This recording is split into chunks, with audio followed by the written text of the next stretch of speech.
And now, an Envision Financial podcast with Luke Smith on Canberra's 2CC. We're here to talk about money matters, of course, and today we're asking this important question: should I make a contribution to super before June, and what should I consider? And here we are, it's the 10th of May already. Yes. That end of the financial year deadline is rapidly looming, isn't it? Exactly, and I think really for some context, we're pointing this out now because I find to the best of people's ability, they want to do things, and to the worst of their own human behaviour, they leave it to the last minute. And this is not one of those things where you can afford to get it wrong, because any contribution that goes in, and today we're going to talk about deductible and non-deductible, because a big misconception that we touched on in another show is that, well, I can only put in 27,500, and the non-concessional limit is something that people blow over. So thinking about whether I do or don't is first about the consideration you have front of mind out. What am I trying to achieve? That's really what you should ask yourself first. Not should I, it's what do I want to achieve? Do I A, want a tax deduction and lower my taxable income and get a refund in July? Great. B, do I want to use the catch-up concessional legislation and add additional monies into super to offset the capital gains tax that could be payable on an asset you've sold in this financial year? Or C, I've sold some assets, or I've inherited some money, or I'm getting very close to retiring. Do I maximize the capital base from which I can start a tax-free pension by making a tax-free or a non-concessional contribution? So we always start with why and come backwards from there.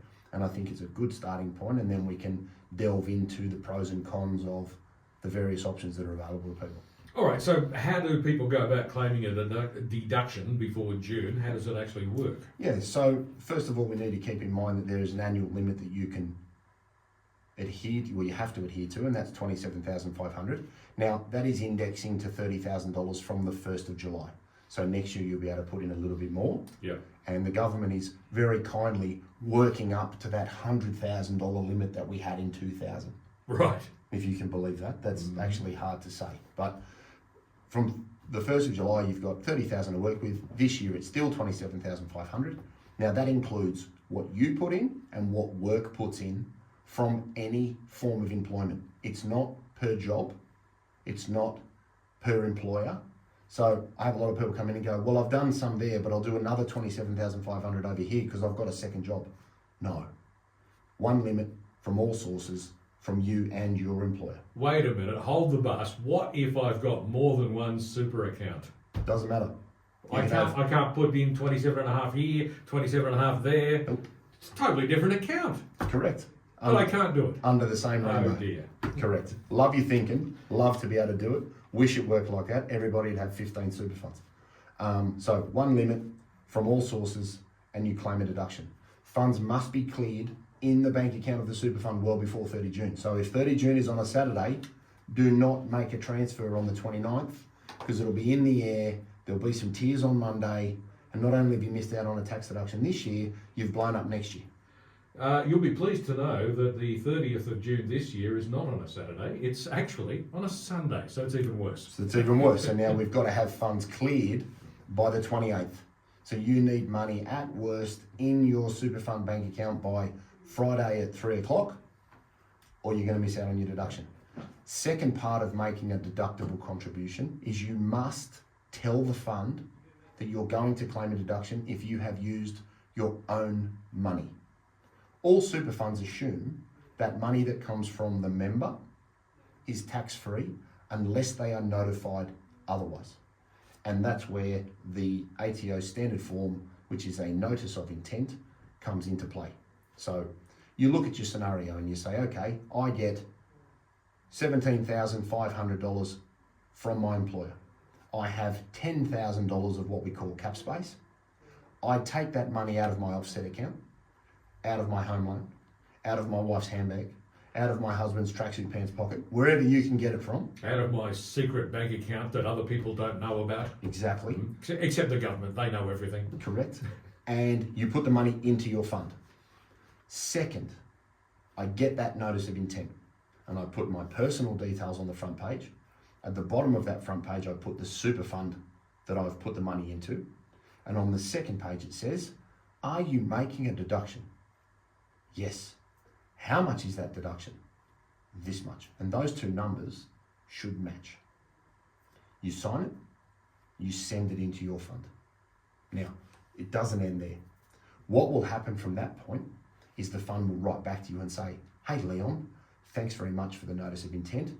We will remit the tax to the ATO for you. And you need to keep that correspondence that comes from the fund, because there's a very high likelihood that your accountant's going to ask for it. Yes. So I'd keep a copy of the notice of intent. I would keep the correspondence from the fund to say that they've processed your contribution appropriately, and I would give all of that information to when you see your tax accountant from July onwards, which will help you reduce. In that example, you would get a $10,000 tax deduction against your assessable income in that financial year. Now that could be very handy. Very, very handy, because if we can pay 15% instead of 34, 39, 49, it's a wonderful saving. And even if you were to say you save 25%, there's $2,500. And if you think about what you've done, you've taken money out of a bank account, you've put it into another bank account, because super funds have bank accounts, and you've got yourself a $2,500 tax saving. Now, your work doesn't know you've done that. So they've been taxing you on your $100,000 salary, but your taxable income has now fallen to $90,000. There's a very good chance you may get a refund when you lodge your tax return, because it's your overall tax position.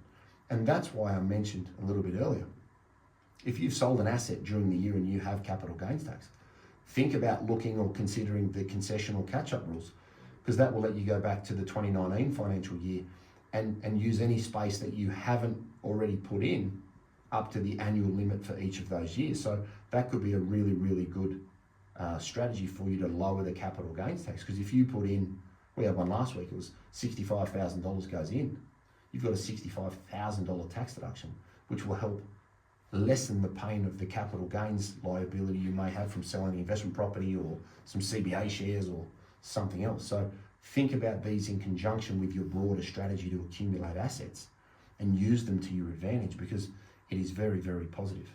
So obviously a tax deduction can be a very big benefit. Are there other pros in making this happen? Yeah, so another way of putting money in is a non-concessional contribution, and that just means that you're not claiming a tax deduction. So let's say I'm 59, and let's say I'm going to be 60 in August, and I think, well, from my 60th birthday, I'm going to tell work I'm done.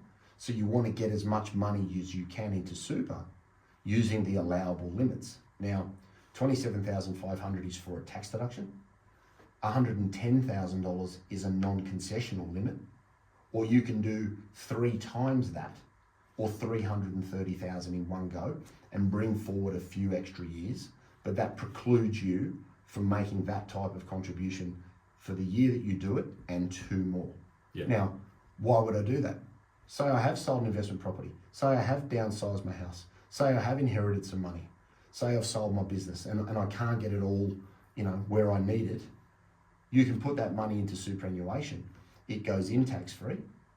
It comes out tax-free.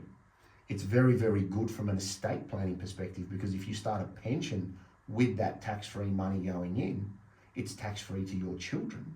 So you've avoided death tax out of super, because you pay 17% on a taxable component of your super.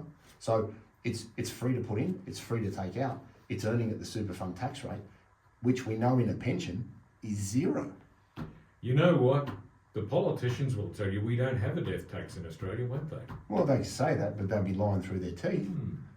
So again, we need to think about, why am I putting it in? I'm trying to bolster the value of a tax-free structure, which a pension is, because there is nothing better from a vehicle perspective to give you wonderful control, to give you wonderful tax positions. So you pay no tax on a pension inside.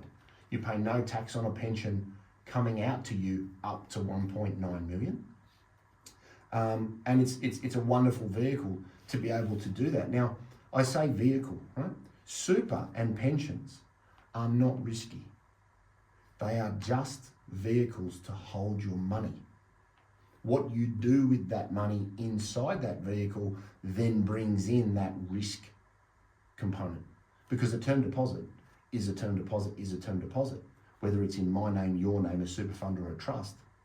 A term deposit is no more or less risky depending on where it's held. So it's important that people separate that, because a lot of people come in and go, oh, but super's risky. No. Super's just a structure to hold assets. I suspect people might assume that super is risky because they assume that it's primarily held in shares. Correct. And that's where that assumption can be dangerous, because you can control the level of risk. As I say regularly, how fast do you want to drive the car? But if we get it in there, we need to think about it. And again, we're talking about it well before 30 June, because if you needed to fund a deductible contribution, one great strategy if you're already at preservation age is, why not take a pension out of your super? Take that money, put it back in to another account and claim a tax deduction. You haven't used any personal money, you haven't pulled anything out of your offset account, and you've got a tax deduction up to the limit that you may not otherwise be able to fund because you've already bought your boats and your cars and all your toys. Indeed. So if we're talking about the benefits, are there any negatives? Pros and cons? What are the cons? Well, there aren't many, but I think one of the cons is that you need to get to retirement age to be able to access your money. That's the primary concern that people have when it comes to liquidity and should I or shouldn't I do it. And I think people need to keep that in mind, because if you're a long way from age 60, you'd want to think twice about pouring huge amounts of money in that you know you're not going to be able to get for an extended time frame. So think about that. Also think about the limits that you have to work under. As we just said, deductible, 27.5. Catch-up concessional, you can look back to 2019, but to use that legislation, the balance of your super fund needs to be under $500,000 at 30 June of the year before. So it's not your balance now. So you might look and say, oh, I've got $520,000 in my super, I can't do it. But at 30 June 2023, your balance might have been 480. So don't assume it's today's balance, because it's not. It's the 30 June of the year before. Another downside is if you get your paperwork wrong, you can miss out on your deduction. So dot your I's, cross your T's, get your paperwork in and follow the rules. And then you'll be able to make the most of the benefits of superannuation. Again, we're not talking about risk, we're just talking about whether you do or don't put it in, and starting with why as to your strategy and your ability to get the best outcome possible.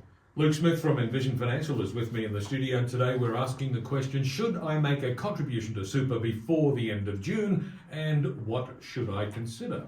Well, I think we've gone a long way to answering some of those questions. We'll be back with more in just a moment.